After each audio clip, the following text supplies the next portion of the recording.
Hello everyone, welcome to Pharma is here. I post videos on pharmacy related subjects, explain both in Hindi and English in a very simple and easy way. If you will find my video useful for your studies, don't forget to like and share my video and subscribe to my channel.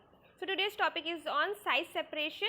It is the part 1 जहाँ हम discuss करेंगे introduction, objective, application, mechanism and official standards of powder के लिए। और various अगर chapters के लिए आप चाहते हो देखना तो लिंक आपको डिस्क्रिप्शन बॉक्स में मिल जाएगा। ये जो आपका चैप्टर है साइज सेपरेशन, ये आप pharmaceutical engineering 3rd semester B pharm में पढ़ते हो और साथ ही साथ डिप्लोमा के फर्स्ट ईयर स्यूटिक्स में भी आप पढ़ते हो। तो चलिए स्टार्ट करते हैं first of all with the introduction and basic definition. Size separation मतलब क्या होता है? साइज सेपरेशन मतलब कि वेरियस साइजेस को अलग करना, ठीक है। तो जब आपका पाउडर्स है अलग अलग साइजेस के, मान लीजिए कोई 2 माइक्रोमीटर का है, कोई 10 माइक्रोमीटर, कोई 50 माइक्रोमीटर का है, तो अलग अलग साइजेस वाले मिक्स करके पाउडर है, आप उसको अलग करना चाहते हो तो जो प्रोसेस यूज़ करते हैं that is known as size separation. Size separation का प्रोसेस जो है वो 3 अलग अलग तरीके से बेसिकली होता है। Sieving method, microscopic method, sedimentation method. Sieving method जो होता है जिसमें आप छन्नी की मदद से आप सेपरेट करते हो। माइक्रोस्कोपिक मेथड भी हो सकता है, माइक्रोस्कोप में आप देखोगे पार्टिकल्स को अलग अलग साइजेस का आप अलग कर लोगे। सेडिमेंटेशन मेथड में क्या होता है, पाउडर्स को आप किसी ऐसे लिक्विड में डालें जिसमें पाउडर्स जो है तैरने लगेगा, घुल नहीं जाएगा, डिजोल्व नहीं होगा, वो तैरेगा। तो जो सबसे बड़े पार्टिकल्स है, बड़े पार्टिकल्स भारी होते हैं तो वो पहले जाके बैठ जाएगा, ठीक है। देन आपके जो थोड़े और छोटे हैं, मान लीजिए कि 50 वाला पहले बैठ गया, 10 माइक्रोमीटर वाला उसके बाद जाके बैठेगा, 1 माइक्रोमीटर वाला एकदम लास्ट में जाके बैठेगा। तो ऐसे करके आप जो नीचे बैठते जाएगा पाउडर्स आपका पहले, उससे आप जो है नीचे वाले पार्टिकल्स को निकालते जाओगे। तो इस तरह से आपका साइज सेपरेशन होता है सेडिमेंटेशन मेथड। तो आपका कुछ बेसिक टर्म्स जान लीजिए। बेसिकली हमारा जो है सीविंग मेथड पर ही अभी यहाँ पर जानना रहता है और बाकी जो आपके सारे चीज़ें ये आप और हायर्स में आप जाकर के सीखते हो। तो एनीवेज आपका जो है सीव में जो टर्म्स आते हैं, मेस मतलब क्या होता है, जो सीव यानी स्क्रीन, जो छन्नी है उसके जो छेद रहते हैं that is known as mesh. Mesh number मतलब क्या होता है, आपका छन्नी के 1 इंच के लेंथ में जितने सारे होल्स आते हैं, जितने सारे छेद आते हैं that is known as mesh number. Then आपका एपर्चर क्या होता है, जो आपके होल्स है, ठीक है, छन्नी में जो एक एक होल्स है उसका अंदर का स्पेस कितना है, मतलब उसका एरिया कितना है, ठीक है। आपके जो तार आपका जो है वो क्रिस क्रॉस में पास हुए जिससे स्क्वायर छेद आपके बने, तो वो जो स्क्वायर छेद बना है उस स्क्वायर छेद के अंदर का एरिया क्या है, स्पेस क्या है, दैट इज एपर्चर। देन आपका स्क्रीन नंबर क्या है, स्क्रीन नंबर मतलब होता है आपका, स्क्रीन नंबर और मेस नंबर में यही अंतर है। स्क्रीन नंबर मतलब आपका होता है 2.54 सेंटीमीटर के लेंथ के अंदर आपके कितने सारे मेस यानी कितने सारे होल्स है, 2.54 सेंटीमीटर के अंदर आपके कितने सारे होल्स है, ओके। देन आपका नॉमिनल साइज ऑफ एपर्चर या एपर्चर साइज किसको बोलते हैं, ठीक है। एपर्चर मतलब तो एरिया हो गया, एपर्चर साइज या नॉमिनल साइज ऑफ एपर्चर का मतलब होता है आपके जो तार, जिस तार से वायर बने तो अगल बगल जो 2 पैरेलल तार है, तार के बीच का डिस्टेंस कितना है, ठीक है, जो गैप है, जो चौड़ाई है, ठीक है, 2 तार के बीच का जो गैप है दैट इज आपका नॉमिनल साइज ऑफ एपर्चर, ठीक है। ये आपका एरिया नहीं है, ये गैप है बिटवीन वायर्स। देन आपका नेक्स्ट आगे बढ़ते हैं, ऑब्जेक्टिव, उद्देश्य क्या है, क्यों हम पार्टिकल साइज को स्टडी करते हैं, क्यों जानना चाहिए particle size and particle size का सेपरेशन क्यों आपका करते हैं। सबसे पहले आपका जो टैबलेट एंड कैप्सूल बन रहा है उसमें पार्टिकल साइज का डिटर्मिनेशन का बहुत रोल है। पार्टिकल का अगर एक जैसा पार्टिकल्स रहेगा तभी आपका सारा टैबलेट एक साइज का बनेगा, एक ही वजन का बनेगा। कैप्सूल्स के अंदर जिसमें पाउडर भरे रहते हैं तो सारे कैप्सूल्स के अंदर एक ही मात्रा में आपका पाउडर भरा रहे, उसके लिए साइज सेपरेशन काफ़ी ज़रूरी होता है। फिर पाउडर्स को बेहतर तरीके से मिक्स करने के लिए आप अलग अलग रेशियोज़ में अलग अलग साइज़ के पाउडर्स को अगर मिला रहे हो तो आपको पता होना चाहिए फार्मास्यूटिकल पाउडर है, पाउडर में किस किस साइज़ का आपने पार्टिकल मिला है वो आपको पता होना चाहिए, दैट इज साइज सेपरेशन वहाँ पे इंपॉर्टेंट है। देन आपका आता है डोजेस फॉर्म्स का सॉलिबिलिटी या स्टेबिलिटी, अलग अलग पार्टिकल साइज का सॉलिबिलिटी मतलब घुलने का, डिजोल्व का जो पावर रहता है वो अलग रहता है। छोटे छोटे चीनी आप देखिएगा चीनी जल्दी घुल जाता है, बड़े बड़े चीनी के दाने टाइम लगता है। तो साइज के हिसाब से आपका सॉलिबिलिटी एंड उसका स्टेबिलिटी, ठीक है, कोई भी पार्टिकल का स्टेबिलिटी भी डिपेंड करता है उसके साइज पर, वहाँ जरूरत पड़ता है साइज जानने के लिए आपको साइज सेपरेशन करना ही होगा। देन आपका फीड रेट जानने के लिए, फीड रेट यानी कि जब आप पाउडर को फ्लो कराते हो मतलब स्लाइड करते हो किसी बॉटल के अंदर या फिर किसी मोल्ड के अंदर जिससे आप सेप देते हो, ठीक है, छाछ जिससे आपको किसी चीज़ का सेप देते हो, तो उसमें जब आप पाउडर को भरते हो तो पाउडर को भरने में कितना वक्त लग रहा है, मतलब 1 मिनट में कितना पाउडर भर जाता है, ठीक है। तो वो सारा चीज़ रेट जानने के लिए आपका अलग अलग पार्टिकल का साइज रहेगा तो उसका फ्लो प्रॉपर्टी अलग रहेगा, मतलब वो उतना ही स्पीड से, जितना फाइन पाउडर रहेगा उतना स्पीड से आपका फ्लो करेगा, बड़े पार्टिकल्स रहेंगे लुढ़कने में टाइम लगेगा, इस तरह से होता है, ठीक है। तो फीड रेट जानने के लिए, देन एजिटेशन यानी पार्टिकल्स का मूवमेंट, फ्लो वगैरह ये सब जानने के लिए, देन आपका स्क्रीनिंग, प्रोडक्शन करते समय स्क्रीनिंग यानी पार्टिकल्स को छानने वगैरह में आपका साइज सेपरेशन का जो है जरूरत रहता है। Quality control of raw material, जितने भी रॉ मटेरियल जो दवाई है, दवाई जिससे बनता है, अगर पाउडर से जैसे पैरासिटामोल हो गया, एस्प्रिन हो गया, जितने भी आपके दवाइयों का जो मेन फॉर्म रहता है, ड्रग्स सारे पाउडर फॉर्म में रहता है, तो उन पाउडर्स का क्वालिटी कंट्रोल में जो भी क्वालिटी चेकिंग होता है उसमें आपका पार्टिकल साइज जानना भी जरूरी रहता है। देन आगे बढ़ते हैं, आपका एप्लीकेशन, ठीक है, कहाँ यूज है, तो आपका यूज कहाँ का है, आपका ग्रैन्यूल्स बनाने में। जो आप ग्रैन्यूल्स, आपको पता है जो पाउडर रहते हैं, पाउडर्स को आप बाइंड करके छोटे छोटे दाने वाले स्पेयर्स बनाते हैं, that is known as granules, ठीक है। तो ये जो ग्रैन्यूल्स है, ठीक है, ग्रैन्यूल बनाने से क्या होता है, पाउडर से ग्रैन्यूल्स और ज़्यादा अच्छा फ्लो करता है, ठीक है, फ्लो करता है यानी कि वो गोल होते हैं ना, तो ज़्यादा इजीली आपका लुढ़कता है, स्लिप करता है, स्लाइड करता है, ओके। तो आपको ग्रैन्यूल अगर एक साइज का चाहिए तो आप क्या करोगे, ग्रैन्यूल्स बनाओगे पाउडर को बाइंड करके, फिर वो ग्रैन्यूल्स कैसे आप छन्नी से निकालोगे, तो एक जैसा छन्नी का जैसा जैसा छेद रहेगा, एक जैसा ही छेद रहेगा छन्नी का, तो छन्नी से जैसे आप पास करोगे तो सारा ग्रैन्यूल्स एक ही साइज का आपका मिलेगा, क्योंकि वो सारा एक ही छन्नी से आपका निकल कर आया, तो एक साइज का होगा। तो ग्रैन्यूल्स को अलग साइज में मतलब अलग अलग साइजेस में आपका डिजायरेबल साइज जानने के लिए, लाने के लिए आपको जो है जरूरत पड़ता है साइज सेपरेशन का। देन आपका अनडिजायरेबल पार्टिकल्स को अलग करने में, मान लीजिए आपका जो पाउडर है वो 1 से 10 माइक्रोमीटर का है, बाकी जो है वो वेस्ट है, बाकी सारा कंकर है या जो बड़े बड़े पार्टिकल्स है वो वेस्ट है, तो आप छान लिए 1 से 10 माइक्रोमीटर वाला निकल कर आ गया, जो बाहर रह गया वो आपका वेस्ट है, तो अनडिजायरेबल पार्टिकल्स आप अलग कर लिए। देन आपका particle size and size distribution, आपको जानना है कि 1 से 10 माइक्रोमीटर वाले कितने पार्टिकल्स है, छान लिए, 10 से 20 वाले, 20 से 30 वाले अलग अलग करने हैं, तो वहाँ साइज सेपरेशन का काम आता है, ठीक है। देन आपका किसी भी साइज रिडक्शन इक्विपमेंट, जिससे आपने साइज रिडक्शन किया, मतलब पार्टिकल्स को छोटा किया, उसका कितना क्षमता है, कितना छोटा कर सकता है, तो आप सेपरेशन करके देख लो, आपको पता चल जाएगा। पार्टिकल्स को छानने के बाद आप उससे छन्नी से देख लो तो आपको पता चल जाएगा किस किस साइज का आपको पार्टिकल्स मिला। देन आपका यूनिफॉर्म डोज, अगर पार्टिकल्स का साइज एक जैसा रहेगा तो आपका जो डोजेस फॉर्म बनेगा वो भी एक समान बनेगा, ठीक है। तो यहाँ पर आपका कुछ कुछ यूज है पार्टिकल सेपरेशन का। देन आपका मैकेनिज्म, साइज का जो सेपरेशन करते हैं वो कैसे करते हैं, जैसे आपका साइज रिडक्शन में एजिटेशन, आपका इम्पैक्ट, देन आपका कंप्रेशन, वेरियस आपका मेथड यूज होता है। यहाँ पर भी अलग अलग मेथड्स है जिस पर आपका जिससे मशीन जो है आपका वर्क करता है, मशीन वर्क करेगा इन्हीं कुछ कुछ मेथड के द्वारा। तो क्या क्या मेथड है, फर्स्ट है एजिटेशन यानी मूवमेंट या फिर घर्षण कह सकते हो, सीविंग के द्वारा आपका एजिटेशन होता है छन्नी में, ठीक है। तो छन्नी में जो एजिटेशन होता है वो आपके 3 तरीके से हो सकता है, oscillation, vibration and gyration. Oscillation मतलब क्या होता है, आगे पीछे मूवमेंट करना, जैसे पेंडुलम मूव करता है, ठीक है। तो यहाँ पे आप क्या करते हो, सीव एक ऐसा फ्रेम के साथ अटैच रहता है जो फ्रेम आपका सीव को झूला की तरह आगे पीछे मूव करेगा, तो पार्टिकल्स जो है वो भी सीव के झूलने की वजह से पार्टिकल क्या होगा, सीव के ऊपर आपके सरफेस पर रोल करेगा, ठीक है। रोल करने की वजह से क्या होगा, आपका पार्टिकल्स जो है वो सीव से पार होगा। जब तक आप सीव को हिलाओगे नहीं, जरा सा भी मूवमेंट नहीं होगा, सीव से पार्टिकल्स सारे पार नहीं होंगे। तो सीव यहाँ पे ऑसिलेशन के द्वारा मूवमेंट करता है, मतलब आगे पीछे झूलता है। देन आपका वाइब्रेशन, वाइब्रेशन यानी सेक करना, ठीक है, सेक करेगा जिससे पार्टिकल्स सारे उछलने लगेंगे। तो यहाँ पे जो क्या होता है, सीव को हम या तो इलेक्ट्रिक डिवाइस या फिर मैकेनिकल डिवाइस के साथ लगा देते हैं। सीव में पार्टिकल्स रहेंगे तो या तो इलेक्ट्रॉनिकली वो ऑटोमेटिकली मूव करेगा या मैकेनिकली आपका किसी रॉड के द्वारा, किसी हैंडल के द्वारा आप सीव को जो है सेक कराओगे, तो जिससे क्या होगा, सीव के ऊपर के पार्टिकल्स आपके सीव को पार करके छन आ जाएंगे, जो छोटे पार्टिकल्स है वो छन कर निकल जाएगा। देन आपका गायरेशन, गायरेशन मेथड में क्या होता है, गायरेशन यानी आपका रोटेशन करना, स्पिन करना, गोल गोल घूमना, ठीक है। गायरेशन में क्या होता है, सीव एक रबर के साथ अटैच रहता है और ये रबर क्या होता है, कनेक्टेड रहता है to an eccentric flywheel. Flywheel मतलब क्या होता है, व्हील मतलब होता है चक्का, फ्लाई मतलब जो ग्राउंड पे नहीं रहेगा, जो ग्राउंड सरफेस से ऊपर रहेगा, ठीक है। एंड एसेंट्रिक मतलब होता है सेंटर पे ना होना, यानी कि ऐसा एक फ्लाईव्हील जो सेंटर पे नहीं रहता। सेंटर में नहीं रहने की वजह से क्या होगा, अगर सेंटर में रहेगा कोई व्हील, उसके साथ अगर व्हील के साथ कुछ रहा तो वो ज्यादा स्पीड में घूमेगा। अगर वो सेंटर में नहीं रहेगा, थोड़ा सा सेंटर से हट के रहेगा, तो तब जब आपका उस व्हील के वजह से अगर कुछ घूमेगा तो थोड़ा बहुत घूमेगा, ठीक है। तो यहाँ क्या होता है, इस एसेंट्रिक फ्लाईव्हील से आपका रबर अटैच है और रबर के साथ आपका सीव यानी छन्नी अटैच है। इससे क्या होता है, आपका छन्नी जो है उस व्हील की वजह से, चक्का की वजह से थोड़ा बहुत घूमता है। तो सीव जब आपका थोड़ा बहुत स्मॉल एम्पलीट्यूड में जब वो घूमता है तो सीव के ऊपर जो पार्टिकल्स है वो भी घूमता है, स्पिन करता है, तो घूमने की वजह से पार्टिकल्स आपका छना जाता है। ठीक है, देन आपका एजिटेशन के बाद नेक्स्ट आता है आपका ब्रशिंग। तो पहले जानते हैं एजिटेशन का एडवांटेज डिसएडवांटेज। एजिटेशन मेथड से जो भी मशीन बनते हैं वो आपका सिंपल रहता है और महंगा नहीं होता है, इनएक्सपेंसिव होता है।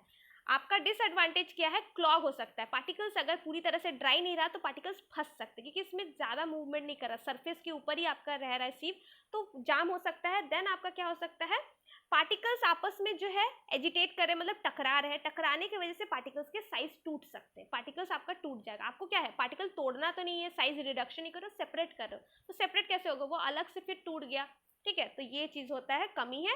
ब्रशिंग मेथड क्या होता है, ब्रशिंग में एक ब्रश रहेगा सीव के साथ लगा हुआ, सीव के सरफेस के साथ एक ब्रश लगा रहेगा, जो ब्रश आपके पार्टिकल्स को ब्रशिंग करेगा। ठीक है, मतलब मूव कराएगा पार्टिकल्स को, जिससे आपका पार्टिकल्स छन जाएगा। तो यहाँ पे आपका क्या होता है, मेस को ये साफ करेगा। तो यहाँ पर आपके दो तरह से सीव होते हैं, एक होता है सर्कुलर सीव, जो सीव आपका गोल घूमेगा, तो यहाँ पे ब्रश भी आपका बीच में रहता है। ठीक है, और ब्रश आपका क्या करता है, बीच में घूमते रहता है, तो सीव घूमता है और ब्रश भी बीच में घूमता है, पार्टिकल्स आपका ब्रशिंग होते होते सारा पार कर जाता है। और एक होता है हॉरिजॉन्टल सीव। हॉरिजॉन्टल सीव में जो आपका ब्रश होता है वो स्पाइरल यानी गोल सा ब्रश होता है। ठीक है, गोल सा ब्रश, जिसके कांटे जो है, ब्रश के जो कांटे हैं वो सारा गोल पेचाया हुआ रहता है। ठीक है, ब्रश में तो यहाँ पे क्या होता है, आपका स्पाइरल ब्रश वो बीच में आपका रोटेट करता है, लॉन्गिट्यूडनल एक्सिस में सीव के साथ लगा रहता है और वो गोल गोल घूमते रहता है। घूमने की वजह से क्या होता है, पार्टिकल्स भी आपका बीच में घुमाता है और ब्रश की वजह से वो सारा सीव को पार करके छना जाता है। ठीक है, इसका एडवांटेज क्या है, क्योंकि ब्रश लगा हुआ है तो सीव में बिल्कुल ब्लॉकेज नहीं होगा, सारा साफ हो जाएगा, कोई अगर स्टिकी या ग्रीसी जो चिटचिटा पार्टिकल्स होता है वो भी आराम से छना जाएगा। देन आपका आगे बढ़ते हैं, सेंट्रीफ्यूगेशन। सेंट्रीफ्यूगेशन मेथड आपको पता है, सेंट्रीफ्यूगल फोर्स क्या होता है, तूफान की तरह। तूफान कैसे, गोल गोल एकदम, जो साइक्लोन आता है, ठीक है, बीच में एकदम गोल। तो कोई भी जब कोई ऐसा फोर्स, जो फोर्स आपका किसी सेंटर की तरफ एकदम बीच में एक जगह पूरा रोटेशन करे हाई स्पीड में, that is known as centrifugal force. तो यहाँ पे इस मेथड में क्या होता है, आपका जो एक वर्टिकल सिलेंड्रिकल गोल सा वर्टिकल सीव रहता है। ठीक है, गोल सा वर्टिकल सीव रहेगा। वर्टिकल सीव के अंदर आपका एक रोटर लगा रहेगा। रोटर क्या होता है, एक ब्लेड जो आपके मोटर की वजह से बीच में घूमता है। ठीक है, रोटर एक तरह का ब्लेड की तरह होता है, जो ब्लेड आपका बीच में मोटर की वजह से हाई स्पीड में घूमता है। जैसे आपका हेलीकॉप्टर का आपने ऊपर देखा होगा रोटर, ठीक है, जो गोल घूमता है, दैट इज ऑल्सो रोटर। ठीक है, तो आपका एक रोटर रहता है जो सीव के बीच में रहता है और वो घूमते रहता है। घूमने की वजह से साइक्लोन प्रोड्यूस होता है, एक साइक्लोनिक यानी कि सेंट्रीफ्यूगल फोर्स बीच में पैदा होता है। तो सीव के अंदर जो पार्टिकल्स है, उस रोटर की वजह से सारा पार्टिकल्स क्या होगा, फेंकाएगा। ठीक है, जैसे आपका क्या होता है, जब हेलीकॉप्टर का फैन घूमता है सारा धूल उड़ता है, बाहर फेंकाता है, उसी तरह से बीच में जो पार्टिकल्स है वो फेंकाएगा। तो जो पार्टिकल्स आपके छोटे होंगे वो सीव को पार करके चला जाएगा, जो पार्टिकल्स बड़ा है वो सीव से टकरा कर रह जाएगा। ठीक है, तो आपका क्या होगा, पार्टिकल्स बाहर की तरफ फेंकाएगा, इससे आपका सीव से वो पार होकर के आपका अलग अलग, आप अलग अलग सीव के अंदर वो रोटर लगाओ, तो जो जिस पार्टिकल्स का होगा वो पार कर जाएगा। ऐसे करके आप साइज सेपरेशन जो है सो कर सकते हो। ठीक है, तो रोटेशन की वजह से जो एयर प्रोड्यूस होगा उसी से आपके पार्टिकल्स पार करते हैं सीव को। एडवांटेज क्या है, यहाँ पर भी काफी कम ब्लॉकेज होता है पार्टिकल्स का। देन आपका आगे बढ़ते हैं, so official standards of powder. उससे पहले आज का आईक्यू फैक्ट। आज का IQ fact is on an unknown feverish Indian. It is a tale of 1600s. A mysterious man had developed fever when he had lost in a jungle, which he believed was malaria. He found a pool under quina tree from where he drank water. In spite of the water being bitter, it healed his fever. This is why quinine is still used to treat malaria. ये एक कहानी है जो कि 1600 सदी का है, जिस समय माना जाता है इंडिया का ही एक आदमी जो कि जंगल में किसी कारण से खो जाता है, किसी कारण जाता है और वो खो जाता है। उससे जब वो खो जाता है तो उससे उस समय बुखार आता है। उसका मानना है कि उसे मलेरिया का बुखार हुए रहता है। ठीक है, जो भी वो उस समय मलेरिया को कहते थे, तो उसका मानना है कि मलेरिया बुखार उसे हुआ था। तो उसे एक्चुअली क्या होता है, सो मलेरिया का बुखार होता है और वो यूं ही उस समय खो भी जाता है जंगल में। तो एक क्वीना का ट्री, ठीक है, जो उस समय उन लोग क्वीना के नाम से जानते थे, क्वीना पेड़ के नीचे उसे जो है पूल मिलता है जिसमें वो पानी पीता है। वो पानी कड़वा रहता है, लेकिन अचानक से स्ट्रेंज वे में उस पानी को पीने के बाद उसका फीवर ठीक हो जाता है। तो वो जब उस जंगल से बाहर निकलता है तो लोगों को बताता है उस बारे में कि मुझे मलेरिया हुआ था, मैंने क्वीना ट्री के नीचे जो पूल था जिसमें कि क्वीना का ऑब्वियसली पेड़ है तो उसके फूल पत्ते उस पानी में गिरता था, तो उस पानी को वो पिया था जिससे उसका फीवर ठीक हो गया। जनरल पानी से तो ठीक नहीं होता, तो उसका ये मानना था कि उस पेड़ के वजह से ही ठीक हुआ। तो जब तब से जो है क्विनाइन, आपका जो क्विना यानी कि सिनकोना पेड़ से आपका क्विनाइन मिलता है, जिसको आज भी हम मलेरिया के लिए यूज करते हैं। तो एनीवेज इसके बाद चलते हैं ऑफिशियल स्टैंडर्ड्स ऑफ पाउडर। सो आपका जो है सीविंग प्रोसेस जो है, ठीक है, पहले मैं बता दूं under size and over size एक वर्ड के बारे में, ठीक है। जब सीविंग प्रोसेस से आप पार्टिकल्स को छानते हो, तो जो पार्टिकल सीव से पार हो जाए, यानी कि मान लीजिए सीव 10 माइक्रोमीटर तक को छान सकता है, तो आपका 10, 9, 8 सारा छन के चला जाएगा। तो जितने सारे पार्टिकल्स आपके छन के चले गए, दैट इज आपका पार्टिकल्स अंडर साइज, ठीक है। और जो पार्टिकल्स मान लीजिए 10 तक पार हो सकता है, यानी 11, 12, 13, 14 जितना होगा वो तो पार नहीं होगा। तो जो पार्टिकल्स आपके पार नहीं होते, that is known as particles over size, ठीक है। जो पार्टिकल को पार नहीं करता that is over size, and जो पार्टिकल्स को पार कर जाता है that is particle under size, ठीक है।